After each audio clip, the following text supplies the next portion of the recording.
Bonjour à tous. Dans l'actualité cette semaine, les femmes élues du département de l'Eure se sont réunies autour d'une table ronde pour évoquer leur place au sein de la vie politique. Le 23 septembre, chercheurs d'emploi et entreprises de l'agglomération s'étaient donné rendez-vous au Forum de l'emploi. La grogne contre la réforme des retraites continue, retour sur la manifestation du 3 octobre. Événement sportif de la semaine, les Rues d'Évreux ont accueilli dimanche la 7e édition de l'Hébroïcienne. Et sport toujours, l'équipe féminine de l'EAC Rugby passe en Fédéral 2 et cherche de nouvelles recrues.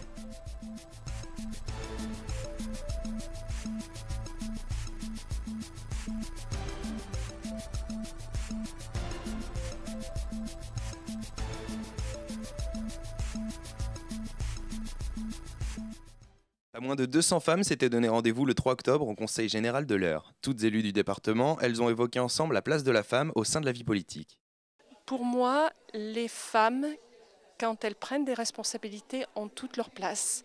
Elles n'ont pas de complexe à avoir, elles doivent rester ce qu'elles sont et avoir de la ténacité, parce que la place est un peu plus dure à obtenir quand on est une femme, mais que ce soit dans la vie politique ou tout simplement dans la vie publique, on demande toujours à une femme de prouver plus de choses. Donc cela veut dire aussi que peut-être après on peut être meilleur, puisque ça a été plus difficile pour nous d'y arriver. Et surtout, de ne pas se réunir entre femmes, ça ne veut pas dire qu'on est contre les hommes. Je crois qu'on défend la mixité et qu'on a besoin, hommes et femmes, de travailler ensemble parce que c'est dans la complémentarité qu'on avancera le mieux et qu'on fera le plus progresser notre société. Ça fait très longtemps que je pense qu'il n'y a pas assez de femmes dans la vie publique, non pas pour respecter des chiffres, puisque nous sommes 51% à peu près de la population française, mais parce que je pense que les femmes ont des choses à apporter dans la vie publique, que la manière de gérer la collectivité et la société n'est pas forcément la même, et que nous sommes donc complémentaires. Or, ça fait des siècles que nos sociétés sont gérées par des hommes, avec tous les excès qu'on peut connaître. Mais de plus en plus d'hommes soutiennent l'entrée des femmes en politique, à l'instar du sénateur Joël Bourdin.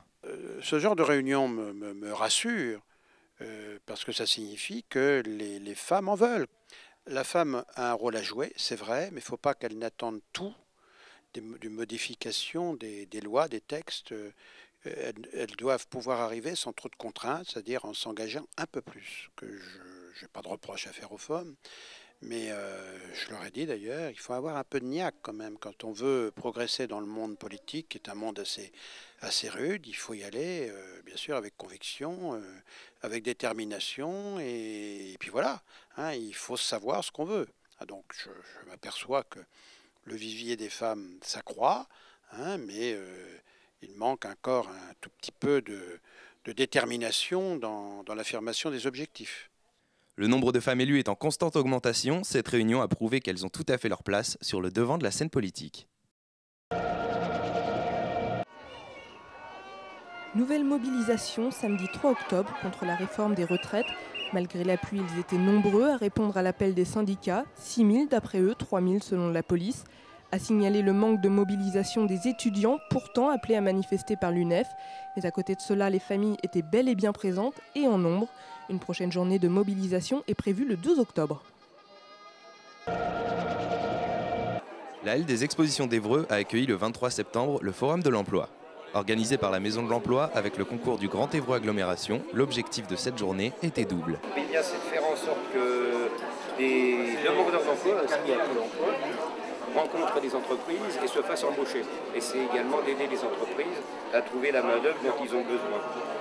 Ça, c'était le premier point. Le deuxième point, c'est de permettre à des demandeurs d'emploi qui ont des projets de formation de rencontrer des organismes de formation, d'avoir des adresses et contacts pour faciliter leur démarche.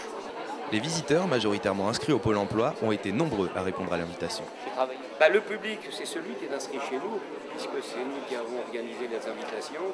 Donc on a fait, à partir de nos listes de demandeurs, les invitations à ce forum. Le public, on le connaît bien, on le reconnaît même, on l'a vu, et c'est celui qu'on aide tous les jours. Un forum de l'emploi qui a une nouvelle fois rencontré un franc succès. Il est toutefois à déplorer que seule une trentaine d'entreprises se soient déplacées. Espérons qu'elles jouent un peu plus le jeu lors de la prochaine édition. Il y avait comme un air de fête dimanche devant la mairie. Petits et grands se sont retrouvés pour la traditionnelle hébroïcienne. Attention, top départ.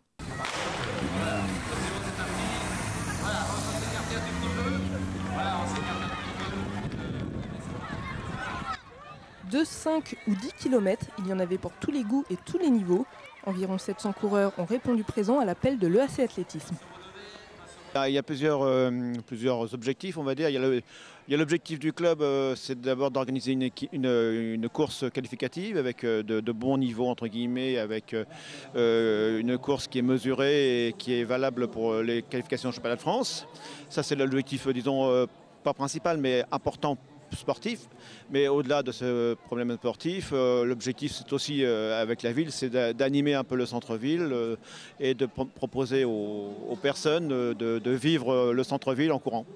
Qui dit sport dit plaisir, mais aussi compétition. Certains coureurs visent le championnat de France. Donc, il y en a quelques-uns, on va dire 20% qui veulent 20% qui veulent faire un temps et à mon avis qui sont licenciés d'ailleurs, hein, ceux-là sont licenciés.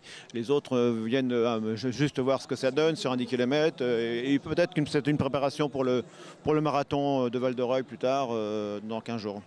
Félicitations au vainqueur de la course, l'Ukrainien Oleksandr Matvichuk, qui termine les 10 km en 31 minutes et 36 secondes. Vous pensez que le rugby est un sport d'hommes? Eh bien, détrompez-vous. L'équipe féminine de l'EAC Rugby le prouve par sa motivation, mais aussi par ses résultats. Voilà, c'est ça. On a terminé l'année dans la phase régulière avec une seule défaite.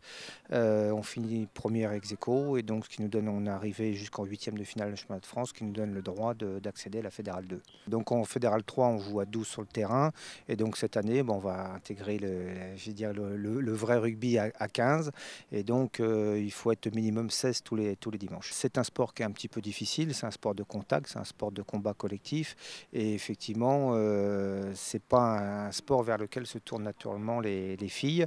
Quand elles ont goûté, elles sont accros, mais il faut arriver à les faire venir sur un terrain. Vous voyez, aujourd'hui il pleut, il y a un peu de gadou, c'est quand même pas tout à fait naturel de venir se frotter à des coéquipières sur un terrain comme ça. Alors au jour d'aujourd'hui, on a 18 licenciés. Il faut, dans l'absolu, dans l'idéal, il faudrait qu'on soit 25. Alors bon, après on peut jouer, il faut être 16 tous les dimanches. Donc ça va être un petit peu difficile au départ parce que bon, il y a des filles qui ont des permanences, qui sont à l'armée ou qui sont infirmières, qui travaillent le dimanche. Et donc on va essayer d'être 16 tous les dimanches. C'est notre grand combat, notre grand objectif avant de pouvoir gagner un match. Bon, on va faire l'impasse sur les deux premiers matchs, on va les faire comme on pourra. Et donc après, derrière, on espère bien récupérer du monde. Et puis bon, je profite pour dire que on peut venir naturellement sans avoir jamais joué, sans être une sportive convaincue. On peut venir faire des essais gratuitement, il n'y a aucun problème là-dessus. De toute façon, ça plaît ou ça plaît pas. Hein. Donc nous, on force pas les gens à venir, quoi, mais quand ils sont là, je pense qu'il y en a beaucoup qui veulent rester. 1, 2, 3 voilà. Encore, faut l'accrocher. Encore.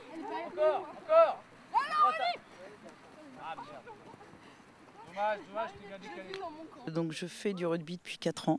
Donc je suis arrivée un petit peu ici par hasard, par ma collègue qui m'a traînée jusqu'aux entraînements. Donc voilà, je recherchais un sport collectif et puis surtout un côté convivial, social, où il y a vraiment une vie de club. Donc le rugby se prête parfaitement à ça, avec le sport qui est vraiment très sympa aussi. On vit des émotions fortes, on est dehors toute l'année. Donc moi j'aime bien, même dans la boue, c'est super sympa, on rigole bien. Eh bien, mon rôle, généralement, j'attends que les avants travaillent. Une fois qu'ils ont bien travaillé, eh bien, les ballons sortent et c'est nous qui essayons de finir un petit peu le travail, soit en jouant sur les ailes, soit le 10 décide de jouer au pied. Donc voilà, nous, on est à l'arrière et on est là pour finir un petit peu le travail des avants ou pour jouer sur du déployé quand il n'y a pas besoin de jouer groupé. C'est un sport d'équipe, donc on est tous unis pour... C'est pour ça que le rugby, c'est un grand et beau sport, puisque c'est vraiment l'union qui fait la force. Alors vos vœux pour l'avenir, là, c'est du recrutement, concrètement. C'est des filles, des filles en plus. Voilà, moi je veux des filles. Il y a pas, dans le beau côté des choses, quoi. Je crois que les jeux attendent des copines, attendent des partenaires, quoi. Donc n'hésitez pas à venir si vous avez une toute petite étincelle, un petit petit peu envie de voir autre chose, c'est ça, quoi. Nous, on dit souvent, on est le dimanche après-midi, on n'est pas dans notre fauteuil en train de regarder la télé. On est, des fois il fait beau, des fois il fait pas beau, des fois il neige, des fois il pleut, mais on y est tous ensemble. Et puis c'est dans ces conditions-là où on rigole le plus en fin de compte. Donc c'est vraiment pour connaître autre chose, quoi, qu'on retrouve nulle part ailleurs à mon avis. Si vous souhaitez rejoindre l'équipe féminine de l'EAC Rugby, vous pouvez contacter directement l'entraîneur Philippe Leblanc.